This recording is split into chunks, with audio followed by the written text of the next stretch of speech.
네, 주간지 배틀 편집장 대 편집장 시작하겠습니다. 한겨레 21의 정은주 편집장 오늘도 변함없이 나와주셨고요. 지난주에 살짝 자리를 비웠던 시사인의 김연희 기자도 나왔습니다. 두 분 안녕하세요. 네, 안녕하세요. 네, 김연희 기자 지난주 컨퍼런스 송황에 잘 끝냈겠죠? 예, 맞습니다. 그 주제가 팬데믹 시대 저널리즘의 역할이었는데 굉장히 다들 하실 말씀이 많은 주제여서 그랬는지 그러니까 실시간 댓글창이 엄청 뜨거웠거든요. 예.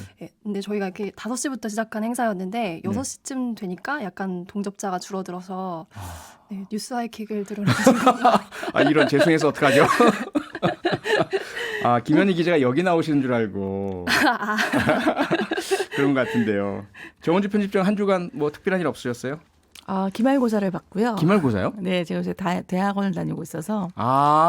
네, 그래서 뭐 비오인 줄 알았더니 정말 기말고사를 보셨군요. 네, 기말고사를 받고 네, 수능을 치른 조카한테 용돈을 줬고요. 아하, 네. 엄청난 시험과 관련된 두 가지 일이 있었네요. 네, 큰일이 있었습니다. 네, 자, 그런데요. 오늘 좀 특이한 일이 발생을 했습니다. 이 뉴스 하이킥 편집장 대 편집장 코너 시작 후 초유의 사상 초유의 일이 벌어진 건데요. 뭐냐면요. 제가 표지를 보여드릴게요. 이 시사인과 한겨레 21의 커버 스토리 표지 같은 주제입니다. 처음이에요. 물론 제가 그래서 시작하기 전에 두 분께 여쭤봤어요. 과거에 이런 일이 있었냐. 뭐 긴 역사상 그런 일이 있었을 것 같긴 한데 최근에는 없었던 일이라는 거죠. 그만큼 검찰 개혁이 어떻게 보자면 우리 사회의 가장 정점에 올라온 시기 아니겠는가? 가장 중요하지 않나라는 생각이 드는데 어떻게 보세요? 왜 검찰 개혁을 커버 스토리로 잡았습니까? 사실은 이제 시사 주간지를 만들면서 갖고 있는 고민이 어떻게 모든 언론들이 그러니까 신문이가 방송이고 다 다루는 그 이야기를 한 발 깊게 다룰 것인가 아니면 그들이 보지 않는 어떤 다른 부분을 새롭게 조명할 것인가 이제 항상 그게 고민인데요. 아마 이번 주에는 한겨레 21도 그렇고 시사인도 그렇고 첫 번째 길을 선택을 한 거죠. 남들이 다 하는 건데 더 깊이 들어가 보겠다. 네, 다르게 보겠다. 더 깊이 들어가겠다. 달리 보고. 시사인은 똑같나요? 저는 그 표디께서 말씀하신 그 부분에 굉장히 동의를 하는데 그러니까 중요한 순간이다. 그러니까 시기적으로. 변곡점 같은 순간들이 있는 것 같아요. 이슈가 흘러가다 보면은 특히 개혁과 관련된 이슈들은 큰 변곡점들이 몇 번 있고 그때 성패가 가늠되는 측면이 있는데 지금이 바로 그 시기가 아닌가. 왜냐하면은 우선 뭐 추미애 장관이 그 검찰총장에 대한 징계를 청구하고 직무 정지를 발표하면서 이제 검찰 개혁을 둘러싸고 정부와 검찰 간의 힘겨루기가 되게 가시화된 측면이 있고 또 이제 주요한 법안들이 입법의 문턱에 서 있잖아요. 그러니까 일명 개혁 3법이라고 부르던데 공수처 개정안이랑 뭐 국정원법, 경찰법 이런 게 9일 본회의에 지금 처리하겠다는 게 여당의 입장이기 때문에 그런 걸로 볼 때 되게 성패를 가를 수 있는 중요한 시기 지나고 있어서 이렇게 공이 다르게 된 것 같습니다. 시기적인 그러한 더 이상 늦춰서는 안 된다. 뭐 이런 부분도 있네요.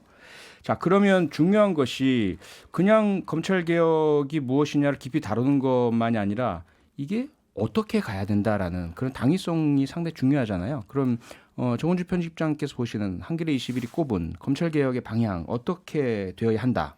뭡니까?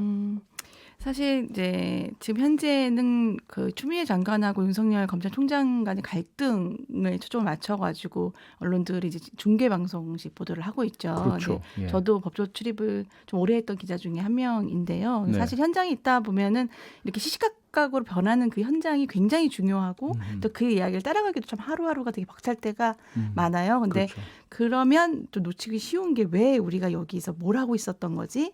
라는 걸 놓치기가 되게 쉽다는 생각이 들거든요. 저는 본질적인 질문이죠. 네, 그게 시사주간지가 할 수 있는 질문이라고 생각하고 그런 질문들을 해본 거죠. 왜 검찰 개혁이 필요했는가?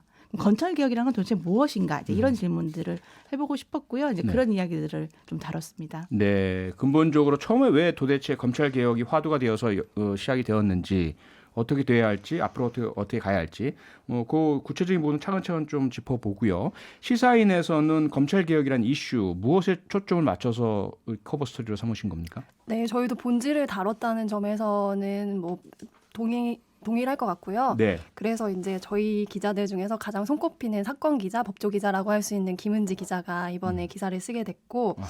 그리고 검찰 개혁이라는 게 한국 사회에서 손꼽히는 의제라는 생각은 저희가 창간 때부터 크게 가지고 있어가지고 네. 뭐 여러 차례 이제 이 부분에 대해서 기사를 써왔고 그런 이제 일환 중에 하나라고 생각하시면 될 것 같아요. 네.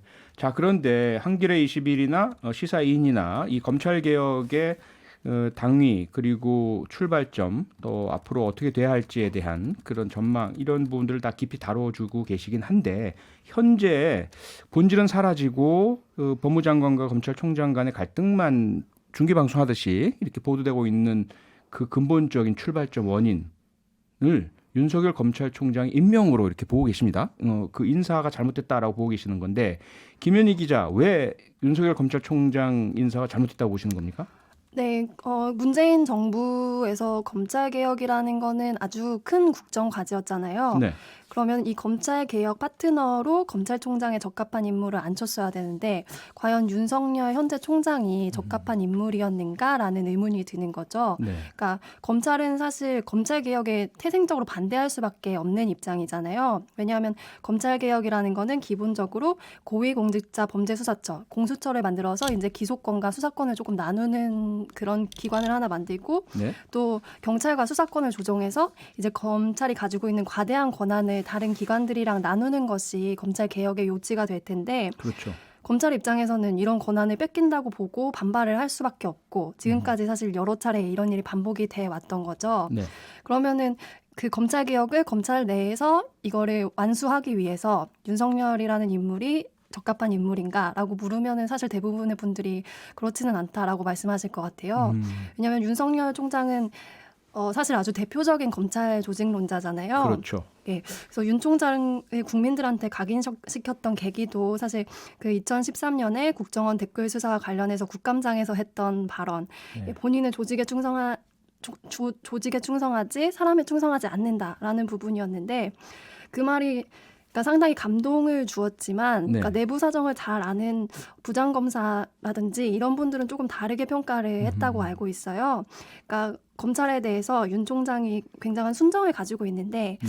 이런 게 국민에게도 좋은 것일까? 검찰 조직을 위해서 무엇이든 할 수 있다는 내심이 그대로 드러난 것 같아서 사실 무서웠다. 이렇게 말씀하신 게 저희 기사에도 이번에 나와 있거든요. 네. 검찰 지상주의자, 검찰 조직 충성론자인데 검찰 개혁 시기에 총장을 앉히는 것은 잘못됐다라는 그런 분석인데 한겨레 21이 보신 시각은 어떠세요? 네, 저희도 비슷한 분석인데요. 네. 어떤 사람은 이제 좋은 사람이다, 나쁜 사람이다 이렇게 얘기할 때 저는 성향이라고 생각하지 않거든요. 그건 네. 관계와 역할이라는 생각이 드는데요. 그래서 윤석열이라는 인물이 좋은 검사냐, 나쁜 검사냐 그러면 그게 어떤 자리에서 그 사람의 역할을 했느냐에 따라 다른 것 같아요. 네. 예를 들면 특수부 검사로서의 윤석열은 탁월한 부분이 있는 거죠. 굉장히 수사도 되게 잘한 부분이 있고 또 외풍에 대해서도 막아내면서 수사를 완수한 면이 있고요. 네. 근데 검찰총장으로서의 윤석열은 그러면 좋은 검찰총장이냐 이건 또 다른 답이라는 거죠. 네. 왜냐하면 검찰총장이라는 역할은 개혁을 만약에 해야 하는 인물이라면 그렇다면 수사를 잘하는 검사하고 또 다른 역할이 주어져야 되는 거잖아요. 그 역할을 하기에 적당하지 않았다는 것이 지금은 이제 다 드러난 일이지만 네. 초기에도 사실은 우려가 있었거든요. 근데 그럼에도 불구하고 수사를 잘하는 검사이기 때문에 개혁도 잘할 것이라고 오판한 그 오판한 사람들이 사실은 이 문제의 첫 번째 출발점이었던 거라고 분석하고 있습니다. 예, 지금은 드러났다라고 말씀하셨고요. 초기에도 일부는 전망을 했다, 예상을 했다라고 말씀 주셨지만 어찌 보면 결과론일 수 있지 않느냐 이런 항변도 가능하지 않을까요? 그때 당시만 해도 윤석열이라는 그 존재는 박근혜 전 대통령을 탄핵으로 이끈 중요한 그 수사에 혼자서 불이익 당하면서까지 끌어간 사람이었고 또 박영수 특검에서 마찬가지로 그 뒷마무리까지 수사까지 다 해낸 사람으로서 검찰 개혁이 하나의 이 정부의 큰 화두라면 다른 하나의 화두는 또 적폐청산이잖아요. 적폐청산의 적임자였었기 때문에 당시에는 검찰총장 임명에 대해서 많은 환호와 박수도 받았지 않았느냐. 이 부분은 김현희 기자께서는 어떻게 보세요? 네, 그러니까 상당히 그때 인기가 높았고 네. 예, 많은 환호를 받았는데 국민청원까지 있었잖아요. 네, 맞습니다. 근데 그러니까 인사라는 게 사실 무슨 그런 국민들의 청원이라든지 인기에 힘입어서만 하는 건 아니잖아요. 네. 그래서 그 당시 어떤 여론에 그렇게 열광했는데 왜 지금은 이렇게 싸늘하냐라고 물을 일은 좀 아닌 것 같고요. 네. 그러니까 이 부분에서도 검찰이 되게 아까 그 정은주 편집장님이 짚어주셨던 것처럼 양날의 검이라는 게 되게 드러나는데 그러니까 적폐 수사에 앞장서고 사실 수사 성과가 드러나면서 잘못된 것들을 바로잡는 그런 역할을 분명히 했었어요. 정의를 세운다는 측면도 있었고 네.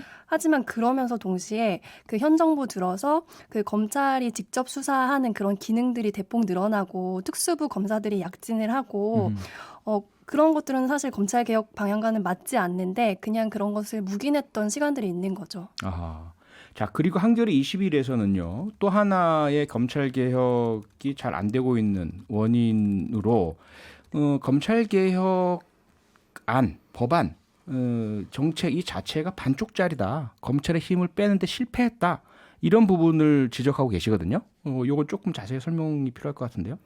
그 검찰 개혁이라는 걸 한마디로 얘기를 하면 검찰의 권한을 분산하고 견제하는 거죠. 그렇죠. 검찰이 갖고 있는 그런 큰 권한이 뭐냐 하면 수사권하고 이제 기소권이라고 할 수 있는 거죠. 그렇죠. 우리는 사실은 검사가 수사를 하고 기소하는 게 너무 당연하게 네. 여겨지지만 사실은 이건 굉장히 이례적인 일이죠. 전 세계적으로 보면 사실 수사는 수사기관이 하는 거고 네. 기소를 이제 검찰이 하는 거죠. 그러니까 기소라는 게 뭐냐 하면 어떤 사람의 혐의가 있다고 수사를 했는데 그것이 맞느냐, 그 수사 과정들이 적법했느냐를 판단하는 작업이잖아요. 이것도 네. 하나의 판단의 작업인데 내가 수사한 사람이라고 하면 당연히 유죄 편향이 될 수밖에 없죠. 그렇죠. 그렇기 때문에 제3자가 그 과정들을 점검하는 것이고 그 역할이 사실 검사의 역할이니까 사실 수사와 기소를 같이 한다는 거는 어떤 면에서 어폐가 있는 일인 거죠. 그렇죠. 그래서 수사는 수사기관에 기소는 검찰이 이게 수사와 기소권의 이제 분리를 얘기를 하는데 그런 기준으로 봤을 때 지금 현재 통과되어 온 법이 미흡했다고 보는 거죠.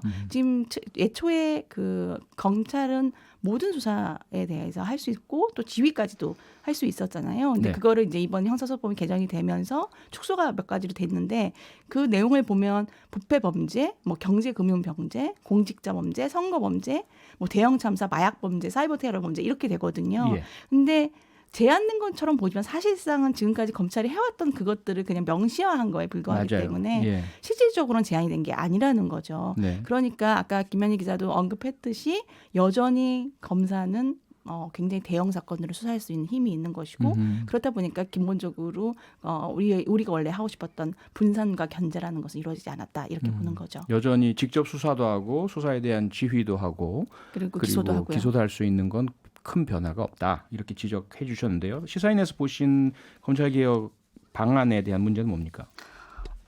저희도 사실 검찰 개혁이 제도의 개혁으로만 완성될 수밖에 없는데 그 부분에 대해서 미흡한 점이 있었다라는 거에 상당히 동의를 할 수밖에 없고 예. 그런 게 굉장히 극적으로 드러나는 사례들이 예를 들어서 검찰 개혁해야 된다, 뭐 검찰이 너무 무슨 수사 같은 거 압박 심하게 한다 이런 비난이 나오니까 뭐 그런 안들이 나왔어요. 야간에는 수사하지 않겠다. 그 뭐 9시까지만 하겠다. 그런 예. 것들이 나왔는데 사실 이런 게 어떻게 보면은 검찰 그냥 내규에만 그친다면은 그때 그냥 여론을 무마하는 그런 약간 이제 선심성 얘기로 그치고 넘어갈 수밖에 없는 거기 때문에 이거는 굉장히 법률적으로 진짜 제도 개혁을 완성하지 않으면은 언제든 되돌아갈 수 있는 일이다. 라는 생각을 저희 가지고 있습니다. 네. 네, 두 분께서 검찰 개혁 안 자체가 반쪽이다라고 말씀 주셨지만 사실 국회에서는 이상적인 완전한 안을 도출하기 어려운 상황, 타협할 수밖에 없고 그리고 현실적인 검찰과 법조의 저항을 최소화시킬 수 있는 방안을 채택할 수밖에 없었다. 이렇게도 항변할 수 있을 것 같은데요. 그럼 그건 과거고 어쨌거나 그리고 검찰총장 임명도 이미 지나간 부분이요. 그럼 이제부터 앞으로 어떻게 해야 정말 검찰개혁을 제대로 잘할 수 있을까? 이 부분은 어떻게 보십니까? 한겨레 21에서? 정말 검찰 개혁이든 어떤 개혁이든 한 방에 될 수 있는 묘수가 있다면 누가 못하겠습니까? 맞아요. 예, 예. 누구라도 할 수 있죠. 근데 사실 그렇죠. 그런 묘수는 없기 때문에 네. 정말 오랫동안 고민하고 또 계속해서 몇 년 동안 계속해서 이루어지고 있는 것 같은데요. 근데 저는 그렇게 생각이 듭니다. 그러니까 지난하고 더디지만 구체적으로 하는 것이 필요하다. 이렇게 생각이 드는데 첫 번째로 그래서 해야 할 일이 도대체 검찰 개혁을 우리가 왜 하려고 했고 우리가 하는 검찰 개혁은 뭔가에 대한 정부의 리더 그룹의 합의가 있어야 된다는 생각이 듭니다. 정부 리더 그룹의 합의. 그러니까 대통령과 민정수석과 법무부 장관과 검찰총장이 말하는 검찰 개혁이라는 단어가 있는데 그 내용이 뭐냐는 거죠. 각자가 사실 다른 꿈을 꾸고 있는 건 아니냐는 거죠. 동상이몽. 네, 지금 현재는 그렇게 보이는 부분이 있잖아요. 확실히 이제 추미애 장관과 윤석열 총장은 확실하게 그렇게 다른 꿈을 꾸고 있는 게 분명해 보이고. 그렇죠. 근데 사실 그게 그렇게 혼란이 생기고 공감대 형성이 안 되면 그럼 검찰 개혁이 뭔지를 알 수가 없거든요, 국민들은요. 그러니까 기본적으로는 그 합의, 공감대가 먼저 형성이 돼야 되는 생각이 들고요. 네. 그리고 나서는 그걸 갖고 국민들에게 설명을 해야 하고요. 그리고 그 무엇보다 검사들에게 설명을 해야 된다. 이게 제 생각입니다. 네. 왜냐하면 검사라는 것은 개혁의 대상이기도 하지만 개혁의 주체이기도 한 거거든요. 네. 저는 개혁이라는 것은 외부에서 시작할 수 있지만 완성은 내부에서 된다고 보거든요. 그러려면 그 개혁의 내부 사람들이 거기에 동의를 해야 되는 것인데 그리고 구체적인 실행안을 만들어내야 되는 것인데 그러한 내용들이 로드맵들이 없는 상태에서 구호만 있는 게 아닌가라는 생각이 들고요. 그래서 지금은 이제 그 첫 번째 그 구호가 무엇이었는지 구체적 내용을 점검하는 시기가 아닌가 생각합니다. 네, 검찰 개혁을 왜 해야 하고 어떻게 해야 하고 또 그 과정에 있어서의 그 문제들을 어떻게 풀어야 할지에 대한 정부 리더 그룹의 합의가 일단 없는 것 같다라는 그것부터 마련해라. 그리고 나서 국민을 설득하고 개혁의 대상이자 또 주체여야 할 검사들을 설득해라. 이것을 이제 해법으로 제시해 주셨는데요. 시사인에서는 어떤 해법을 제시하십니까?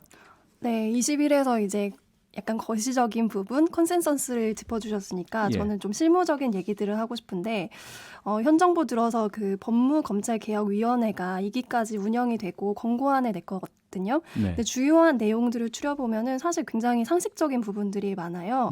뭐 검찰 직접 수사부서 검사 인원 제한, 그다음에 사무분담 및 사건 배당, 위원회 설치로 배당 절차 투명화, 그리고 피의자 신문 중 변호인의 조언, 상담권 및 의견 진술권 보장이거든요.